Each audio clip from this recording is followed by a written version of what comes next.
Baik, terima kasih Pak Kiai. Silakan ada yang mau bertanya, kita minta 2 orang dulu dari teman-teman pelawak dulu. Ya, nampaknya muka lagi banyak masalah. Silakan. Yang mau bertanya? Adek Jigo. Bismillahirrahmanirrahim. Assalamualaikum warahmatullahi wabarakatuh.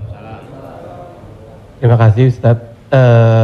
Kebetulan saya pribadi juga sebagai komedian Ustadz. Dan mewakili teman-teman semua, kakak-kakak, abang-abang semua. Kita di panggung itu selalu menghibur. Namun ketika momen ada sesuatu yang harus kita keluarkan, kadang menjatuhkan orang. Mulai dari fisik, mencela dan lain-lain.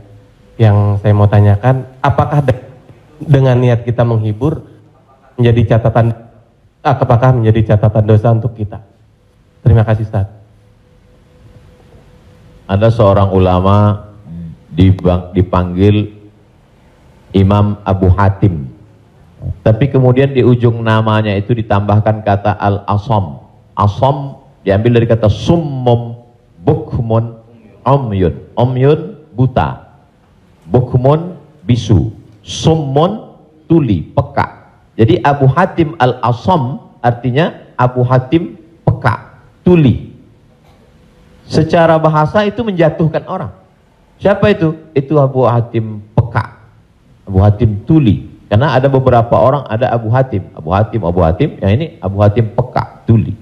Tapi kenapa nama itu tetap tersemat di belakang namanya? Dan tidak ada ulama yang melarang menggunakan peka itu di belakang namanya. Karena dia tidak merasa dijatuhkan dengan itu. Lalu kemudian itu pula tidak menjatuhkan dia di depan orang banyak.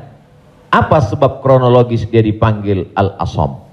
Dia seorang ulama. Suatu ketika dia sedang duduk, datang seorang anak gadis bertanya fatwa kepada dia. Saat anak gadis itu bertanya fatwa tentang hukum halal haram suatu masalah, mungkin karena wallahu alam bisawab atau saking groginya atau kentut anak gadis itu di depan dia. Dia ingin menjaga marwah, harkat, martabat anak gadis ini supaya jangan sampai merasa malu, maka dia diam pura-pura nggak dengar. Akhirnya anak gadis itu nggak jadi malu, pulang dan dia cerita ke orang lain. Aku tadi mengalami begini dan aku kentut di depan Imam Abu Hatim. Terus apa komen dia? Ternyata Abu Hatim itu peka. Dipanggil orang Imam Abu Hatim Al-Asam, peka. Sampai akhirnya setelah anak gadis itu meninggal, Imam Abu Hatim Al-Asam panjang umurnya, meninggal anak gadis itu, barulah Abu Hatim mengatakan, aku sebetulnya nggak peka, hanya ingin menjaga kehormatan dirinya.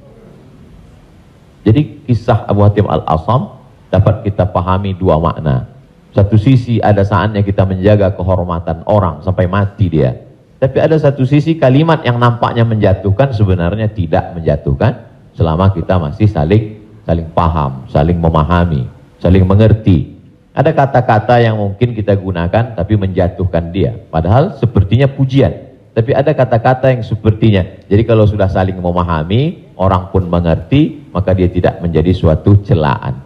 Ya ayyuhalladzina amanu, hai orang beriman, ijtanibu katsiran minadh-dhann, jauhilah prasangka buruk, inna ba'dadh-dhanni itsmun, wala tajassasu, jangan mencari-cari kesalahan orang, wala yaghtab ba'dukum ba'dha, jangan ribah membicarakan aib orang lain, la talmizu bil alqab, janganlah kamu menggunakan gelaran-gelaran yang jelek. Bukankah tuli itu gelaran yang jelek? Iya. Tapi saat itu digunakannya bukan untuk menjatuhkan dan mereka saling memahami tentang hal itu. Wallahu a'lam bishawab. Baik Ustaz, satu pertanyaan.